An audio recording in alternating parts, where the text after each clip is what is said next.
Oh, your boy's staring right at you right now. Yeah, Neel Kashkari. So I'm in my office, and I'm just sitting there, and I see his quote. Comes up. Fed may need to hold rates steady all year, Kashkari says. This is from Reuters. Quote actually goes on to say, and I'm not ruling out more increases. So I did the reasonable thing. I walked over to my Neel Kashkari picture in my office, which I printed out, and I have over by my giant bowl of mints, and I punched it in the face. Yeah. It's a true story. He does have it. I do have it, yeah, next to my very, very graffiti-tagged Jerome Powell balloon. Well, he's standing behind Jerome Powell. Yeah, and he's got an all-seeing eye on his middle of his forehead, which I had a birthmark which resembled that. No shame in it, but I think his is wrong or broken. Okay. This quoting from the Reuters article, stalled inflation buoyed in part by housing market strength. You don't say, Neel. I feel like I've heard that somewhere before. Higher standard. He does follow me, which means he follows us. Has to. Should we send him some merch? Oh, we should send him some merch with his face on it. A hat. we got to send him the camo windbreaker with a sincere, like written, like note saying, "We're sorry to hear about your alopecia. Here's a hat." That's good. we hope you enjoy your cold winter, right, in Minneapolis. All right. Housing market strength means the Federal Reserve will need to hold borrowing costs steady for an, quote, extended period and possibly all year. Minneapolis Federal Reserve President Neel Kashkari said on Tuesday. All right, so extended period, right?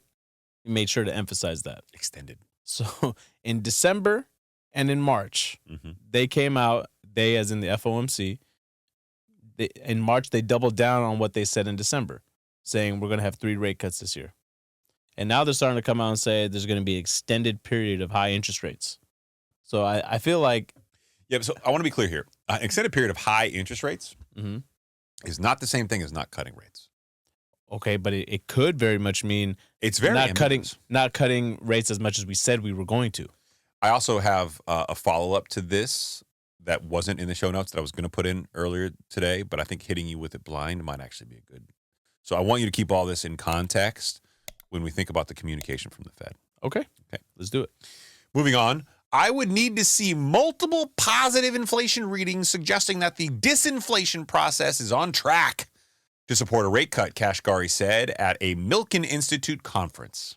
Just as a recap for everyone, disinflation not the same thing as deflation, right? Disinflation is when the rate of inflation is coming down. That means rates are still increasing, prices are still increasing year over year, just at a slower cadence. Deflation is when prices of things are being cut. Which I could argue, and probably argue well, that we really need.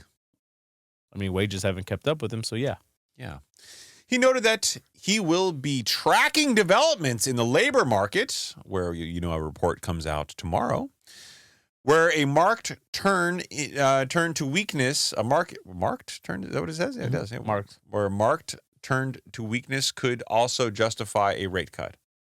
Oh, is it supposed to be market? No, I feel like what he's saying is if with the labor market, if we see that there's an uptick in initial jobless claims, jobless loss claims, right? Or if there's an increase in unemployment, that could also allow the FOMC to, have a rate cut. Here we go. The bar for a rate hike is quite high, but not infinite. I don't even know what the hell that's supposed to mean. I mean, he's just talking in circles now. Yeah. Mount Everest is quite high, but it's not infinite. Chris, I like that, you're tall, but like you're not too tall. You're shorter than some of the other tall guys, and your hair is like thick, but also thin. I believe the appropriate response was also not infinite. Sorry. Which is the total opposite of what Haroon has back there, you fucking shrubby looking bastard. This guy, it's his birthday, by the way. Happy birthday, Haroon. Thanks, you son of a bitch. How old are you now? Why did you mumble the bitch? Why'd you get soft on it? We have an explicit rating. Yeah, why 38. 38. Oh, such a good age. Mold. For reference, you're the same age as my wife. Damn. What are you calling her, bro? I know. What was I supposed to say to that? I know. You're my dating spectrum right there. You're in my field of vision. Feel the vision. I'm always in your field. There is a limit when we say, okay, we need to do more.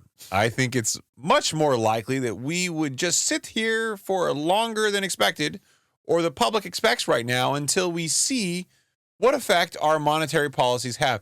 Thank you, Neel, for saying a lot of nothing. Yeah, I mean, definitely no rate cut in June. And now you're still at a coin flip for July. Yeah, thank you so much for all the clarification and wonderful insight you provided me in your statements, Neel. Here's the problem with this, man. We've said it on the show time and time again. We're not going to head down to that 2% target rate that they've said that they want to get inflation to without housing coming down. No, and rent is coming down in some areas across the country. It is, and I think that is in your show notes for later. Is it? I did see it. Yeah, it is. I included that because I knew that housing was going to be a very palpable part of this conversation.